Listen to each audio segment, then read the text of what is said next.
I'm Janet Ball, and this desk behind me belonged to my husband Bob Ball, and now is owned by Frank and Rebecca.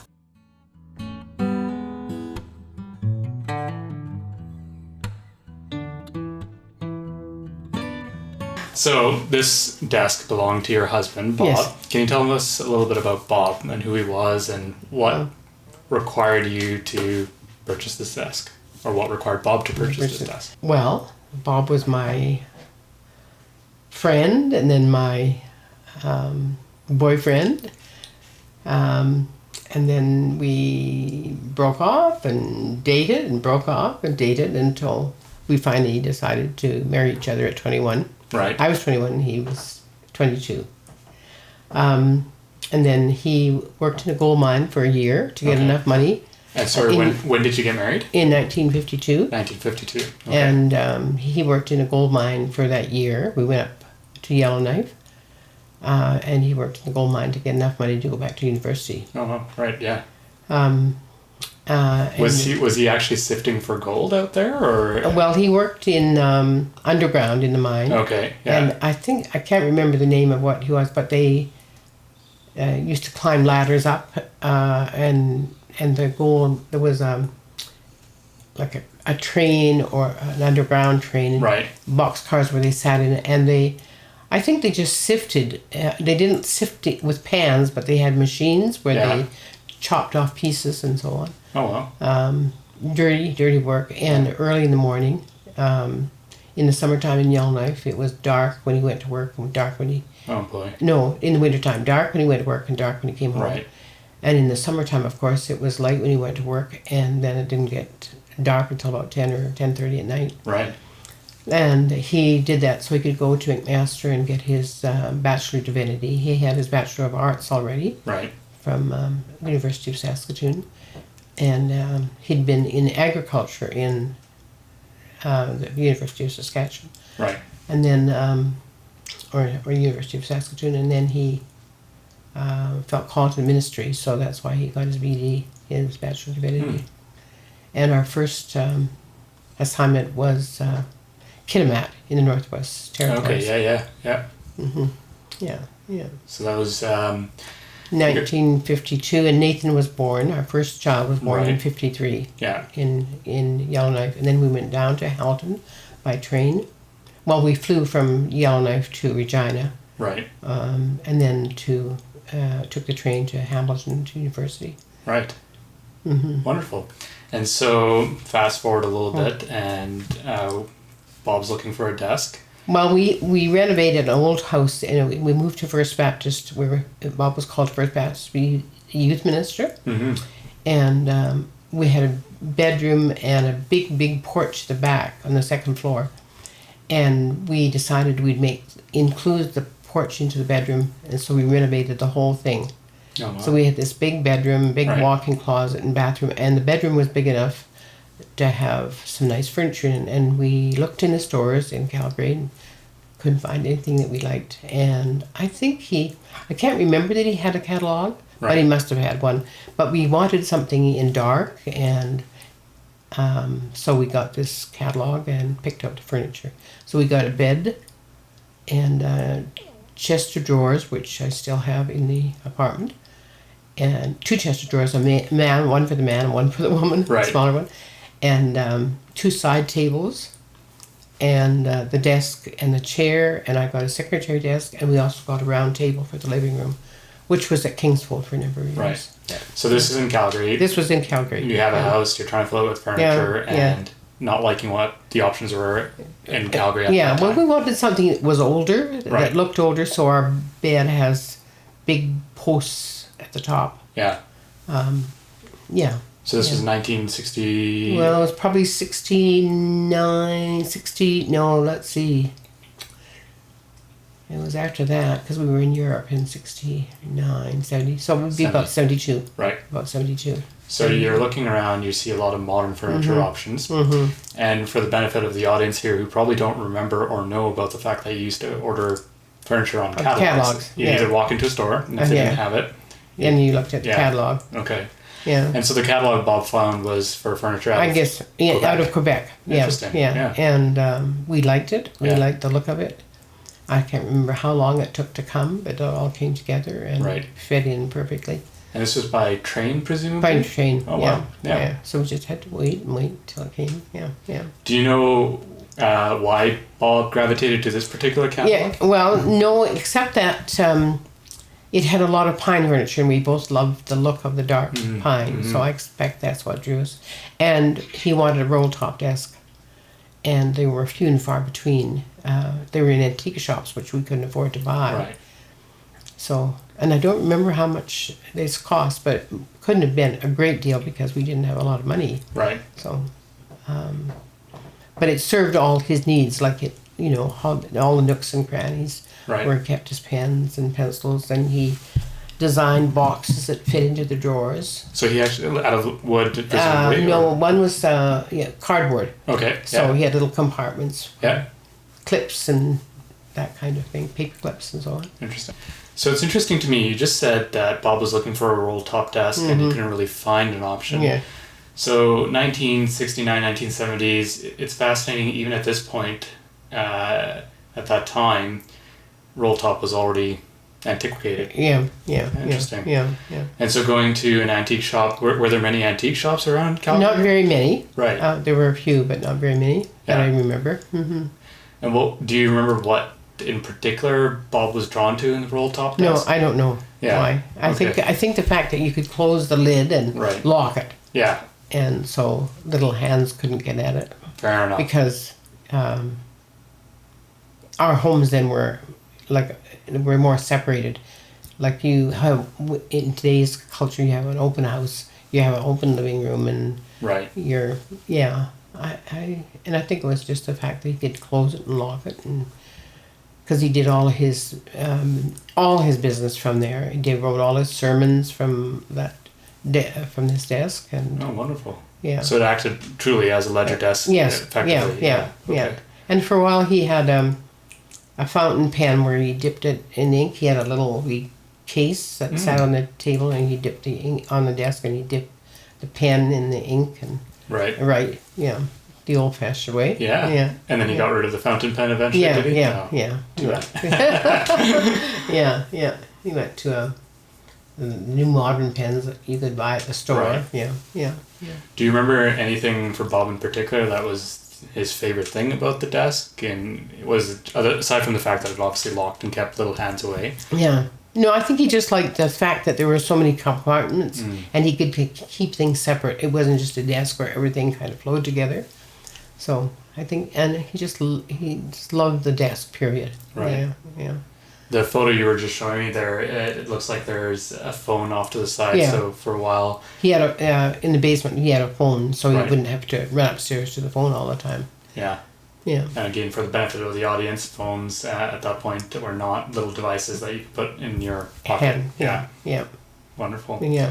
And then I suppose, so Bob eventually passed away, Mm-hmm. and you were looking at this desk and you decided not to use it for yourself. No.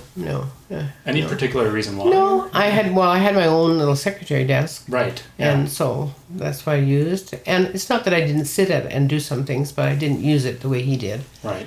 And I remember Rebecca saying, as a very young girl, "Oh, I'd like that desk someday." And that's we right. remembered that. Ah, So when he died, I said to her, "Well, you can have that desk now." wonderful. Yeah. I was just sharing in the previous video that when Beck and I got married, she obviously brought the desk with her, and I loved it. And then when we moved to this house, we didn't know what to do with it, and neither one of us were writing anymore. Yeah, We were effectively on computers all the time. But something sparked for us about 10 years ago where we said we really need to pull that out of the basement. And just when we were taking a look at writing desks out there, similar to what you were describing with Bob, there was just nothing that was nostalgic and antiquated enough in terms of that lent itself to a return to just analog focus. And then when we looked at this desk, it was just perfect from that perspective. Good. Yeah. And so you took the desk with you, you moved houses in Calgary a few times, and then you went out to Kingsfold. And for the benefit of the audience, would you mind describing what Kingsfold was? Kingsfold was a dream of ours because we always had a lot of people in our home. And when we were in Calgary, a lot of people would come and ask questions about faith and life and marriage and they would come to our home, and we felt that there needed to be a place where people could go and do that, where it was more, there were more beds, and we couldn't offer to put up anybody overnight. We had 5 children, so we felt at that time that our kids didn't need that, because they'd had that before in Jasper, when we had a youth team that we worked with, and they were in and out of our house all the time. So we felt in Calgary that our kids needed just the privacy of our home. Right. It's not that we didn't have people in, but we didn't have people come and stay day on end, and so we dreamed of a place where people could come and we could look after them, and if they want to talk, they could, or they could just wander. So we looked for property for about 3 years before we found Kingsfold, and we were able to buy it from this rancher. We had a small board that worked with us, and we had to have a down payment. So every person on the board, I think there were 6 of them, and Bob, they all borrowed or provided $5,000 as a down payment for Kingsfold. Oh wow! Yeah. We had to borrow ours from the bank, right? Because we didn't have it. So it's over 40 years old. Kingsfold now, it's still running well, very busy. Yeah. And then you moved back into the city. The desk came back. Your desk came back. And it's interesting. So it obviously went straight from Bob to his granddaughter Becca. None of your children wanted the desk, or never said anything about it. Fascinating. So interesting. Yeah. And you mentioned you have a secretary desk, which I'm going to come check out at some point here. Yeah. You still have it, obviously. Yeah, I still use it. Is it significantly smaller? It's smaller, and it's higher. Okay. Because it has a china cupboard on top. Right. So I keep wine glasses and special little cups that I don't want broken, particularly. So in there, And in this modern age of communicating via text or phone, emails, I can imagine Bob sitting at this desk and just writing correspondence. Yeah. And that's what he did day in and day out, presumably. Yeah. And you do that at your secretary? I do it at mine. Yeah. Interesting. Yeah. I do text, and I do emails, but I still write a lot of notes and letters to people. Do you find that there's a difference between text versus the digital format, the digital media communication? I think so. I think it's not as warm. Comes across as a little sterile. Sterile, and you can't see. You get a feeling of what people see. People say only limited things too. Right. People keep their correspondence pretty brief, and in letters you can put your feelings down and know that they will be read by that person only. Right. Hopefully. Hopefully. Yeah. And it carries a lot more weight when there's that intention of sitting down, and obviously the individual went through the effort of actually taking time and writing something down that was meaningful. Yeah, writing has always been, for both and I, a part of our life of being in touch with people. And I like it. Yeah. I like it. And I was just explaining to you just before the interview here how there's a return to analog tools like fountain pens and paper, and there's a lot, I wouldn't say it's mainstream by any means, but maybe it is. But it's certainly picking up resurgence, and then obviously with lockdowns and COVID, a lot of people started looking back at analog tools, and it's making a resurgence. When it comes to handwritten notes, there's a whole art to it as well. It's not just, like you said in an email or a text, not just quickly jotting down your thoughts and sending it out. You had to anticipate how the individual was going to interpret what you were writing, trying to write. As opposed to, because there was quite the delay, obviously, in correspondence. And the other thing is, when you got a letter, you didn't feel like you had to answer it right away. Yeah, right. You could put it away and then take it out and read it again, and then decide when you were going to answer it. And that's true of me today. I don't answer emails very quickly. Right. And some I don't answer at all. But I just find that there is that expectation that you will answer it right away. Yeah. And I think that puts a pressure on us internally that we don't need. Yeah, and in this age of anxiety, I feel like that extra added pressure to respond on both sides of the communication, right? I just sent an email, how come you're not responding right away, or a text? I do feel like there's something lost, as you described there, Janet, with respect to you write a letter and you wait. You wait. Yeah. And when you do receive it, you wait. Yeah. Especially if you got a letter that wasn't to your liking, you wait. You wait until you just found the right words. And the only way we had of communicating, like for my family in Ireland, Bob's family in Ireland, what they would write letters, it would take months for them to come. And you'd get the letter, and then you wouldn't answer it right away. You'd pore over it and see if there was anything that was written that said more than they were able to put down. Right. Or you'd pick up the letter and wonder if they were happy when they wrote it, or is something bothering them. And I think we just gave more attention to the things that people were writing down. Right. Maybe than we do today. Yeah. I don't know. But, and desks have changed. Like, I am really thrilled that you still have this, because in our modern age, you want desks that have a lot of space so we can put up computers and have all our gadgets around us. So the fact that you and Rebecca have chosen to keep it is really very lovely. Well, thank you for the gift. I was just explaining it again in the past video where both of us have tried to have our notes out and a computer or a laptop or something, and the beauty of this desk is it doesn't allow you to do that. For a large desk, it's actually quite narrow in terms of the writing space. And so it forces you to stick your digital equipment off to the side anyways. Which is great, which is what I really love about it, is the fact that you can focus on just the analog. And I feel there's such a history around great thinkers in history who had a beautiful writing surface area that was focused on just the writing aspect. And we've kind of lost that today. And we've lost that. And while I love my computer desk over here, it's a computer desk. If I can find myself, if I can find an opportunity where Becca's not sitting at this desk, I will gravitate to this desk 100% of the time if I can.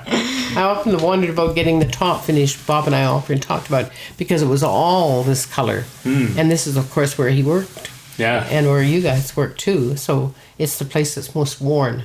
We were trying to figure this out the other day, and I was trying to describe it in the other video. This looks like a leather top? I think it was. Yeah. Really? Yeah. And then obviously underneath the wear, or where it has worn down, it's whatever kind of wood they used there, right? Incredible. So it was, I think, a thin piece of leather that was inlaid on top. Right. When I was looking inside the desk with Becca, we found the company logo, Kilgore. This is the catalog that presumably Bob would have looked at, and it was fascinating to find out the history where Kilgore, J.W. and Kilgore and Brothers, I think it was, they were one of the largest furniture companies out of Quebec until the late 1970s, and then they shut down. Did you know anything about this company other than obviously it was a reputable... Yeah. What's the other furniture like from this company that you purchased? It's the same pine. Right. My secretary desk, does it resemble a little bit, but I don't have a leather. I just have a wooden flap that comes down. But they look similar. Right. Yeah. And it came with the chair? It came with the chair, yeah. I wonder if we still have the chair, actually. We must, somewhere. But it was light pine, wasn't it? It was that light color, was it? No, it was dark. Was it dark? Dark, yeah. Interesting. Yeah. Okay. With slats on the back, wider slats. Okay. Because I remember it. Yeah. It's funny, because I asked Becca about this the other day, and we couldn't find the chair. She didn't know if she got the chair, actually. No, yeah, she did. Yeah. Okay, good to know. I'll go take it. Yeah, because I don't have it. Yeah. And was the chair, if I can find it, I'll obviously take some video footage of it, but was the chair fairly large? Was it similar to the... It was a high back. Okay. Yeah. And Bob used to get cushions or a pillow to sit on, because, they're hard after to sit on for a long time. But basically it sat beside his desk. That's where this place was. You didn't move it. That was the desk and the chair went together. Right. Yeah. Do you know if there were very many desks of this nature? Obviously, as we said already, this is an antique even at the time that you and Bob were purchasing it. Were there many folks looking for this style of roll-top desks at the time? I think top desks were very popular at a certain age. Right. A lot of people had them, but they were made out of different kinds of woods. Right. Some of them were lighter and so on, and not as big. This was extra large, really, for roll-top desk. Yeah, I don't remember ever seeing one in a home, but reading books and so on, you'd read about the person going to their desk and it was a roll-top desk. And there was usually a hidden compartment in them. Right. Which this one doesn't have. Oh, that's too bad. I'm still hoping to discover some magic secret in here. Yeah. No. And I don't think after we moved to probably Kingshold, because he had in the office there, we never put the top down at all. Yeah, he just helps up. Yeah. Yeah. He didn't mind the lack of privacy? No. Well, he had it in his office. Right. But, okay. I mean, it was his office. It was, nobody else worked in it, but. Right. Yeah. And then when we moved from the lodge, they built staff housing, and we moved over from the lodge into staff housing, and we took the desk with us. Okay. So then it was back we had a big kind of family room up top, and it was up there. Yeah. Yeah. Mm-hmm. It's funny, they don't build desks like this anymore. We were just chatting about that. But the way this desk comes apart and how easy it is to transport, and the fact that I presume Bob would have left all his documents in there every time he moved, just put the roll top down and lock it up. Yeah. Yeah. Great. Yeah. Do you remember the shipment from Quebec at all? No. I don't remember anything. Bob dealt with all that? I don't remember that. Yeah. Yeah. He did, with the help of Doug, I think, maybe not Doug, other people probably, when we renovated the back room, and we had a certain look we wanted, so we had ice blue carpet on the floor, and sheer curtains on the window, and we wanted it light and airy. Right. And we had a fireplace in the bedroom. Oh, wonderful. And a desk sat in the one corner. So, and my desk sat outside the bedroom. There was a little foyer, and my desk sat out there. Yeah. So we each had our working space. What was it that drew you towards the secretary desk? Well, I liked the fact that it had a china cupboard on top. For the china, and the cupboards and drawers below. Right. So it was, to me, a very versatile piece of... Right. It wasn't just a china cupboard. Now, it couldn't hold very much china, but put a nice pieces, and it was in the living room. Right. Yeah. I wonder if people still keep china at all. I don't think much. No, eh? No. I mean, I haven't. I have one little china cup. Right. I've given everything else away. Yeah. I think most people today want things that are more practical and maybe don't need so much care. maybe. Yeah, but I feel like there's, again, something lost in that in terms of taking care of one thing for a long time. Yeah. It seems a lot of modern consumerism has disposability built into every single product. Yeah. Mm-hmm. And the reason we bought the bed is a queen-size bed, but the frame of the bed can be made into a double bed. You don't have to get it, and if I want to expand it and get a queen, it can be done. Right. So we thought that was really, because we only wanted a double, and then we moved to a queen-size bed. So, yeah. Wonderful. So the frame was, to us, very versatile to have that, not have to buy something new to get a bigger mattress. Right. Yeah. Well, Janet, thank you so much for taking the time to chat with me about the desk. You're welcome. Wonderful.